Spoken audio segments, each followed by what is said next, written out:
Hello everyone, I'm coming with the topic that is rights of an unpaid seller against the buyer personally. In my last two videos, we have discussed about the right of lien, right of stoppage in transit of the unpaid seller's right, as well as the resale of an unpaid seller. So these are the rights which is available against the unpaid seller. But what are the rights of an unpaid seller against the buyer now? So the last video it was only against the goods. So what was the rights available to an unpaid seller against the goods? But today's discussions will be on the rights of an unpaid seller against the buyer personally. So though the discussion was on the unpaid seller's right against the goods was not enough as per the Seller Goods Act, because he has a right against the goods, against the buyer also has to be discussed under the topic called unpaid seller. So if you are writing only the rights against the goods is not sufficient, because he also has a right against the buyer also, that has to be also have a discussion. So that is why the provisions on the buyers personally who is liable for the unpaid seller has to be discussed. Now let's start with the topic that is suit for price. So the unpaid seller has a right to suit for price against the buyer. That is section 55. So where the property in goods has passed to the buyer, so ownership in goods has passed to the buyer, or where the sale price is payable on a certain day, although the property in goods has not passed and the buyer wrongfully neglects or refuses to pay the price according to the terms of the contract, the seller is entitled to sue the buyer for price irrespective of the delivery of goods. So this is what this section 55 says.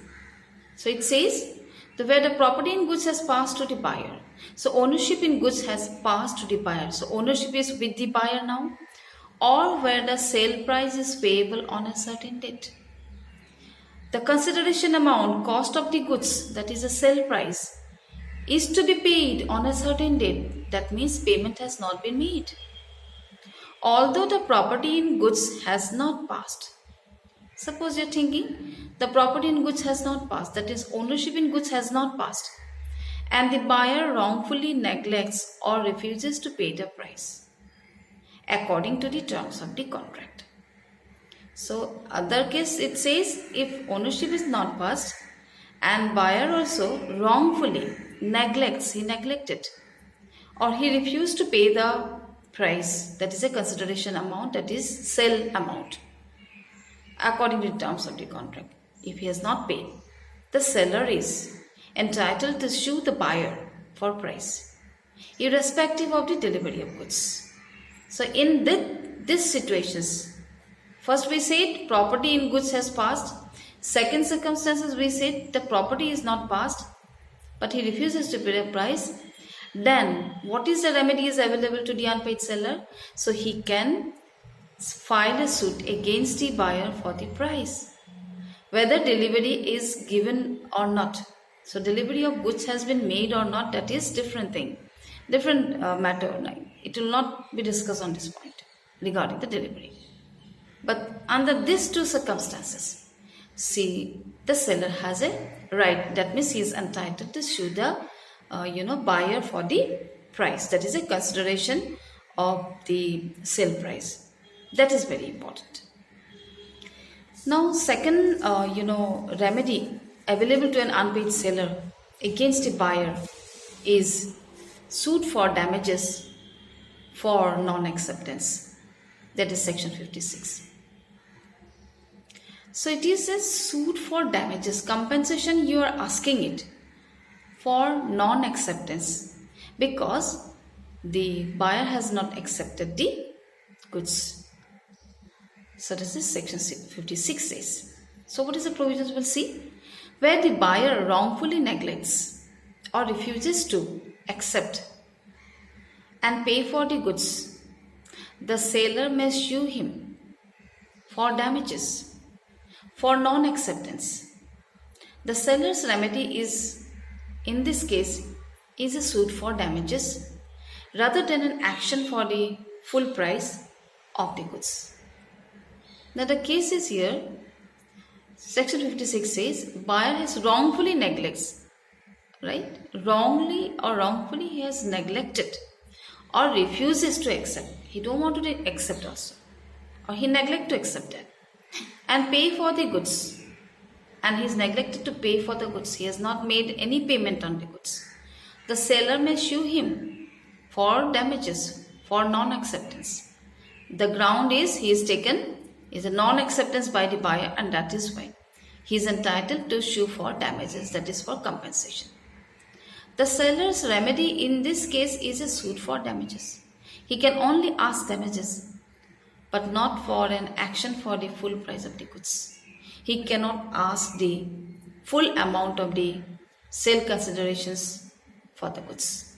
He cannot ask for them. He cannot take any action on them to get back the full price.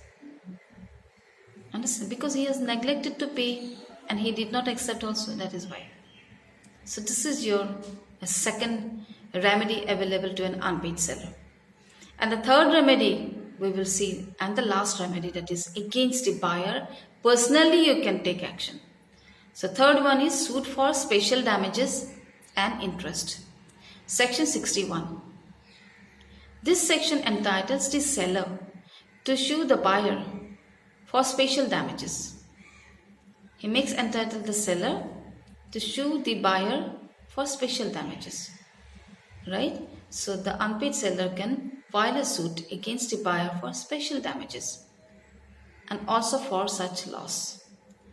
A special compensation he can ask, and also for the loss which the parties knew when they made the contract to be likely to result from the breach of it.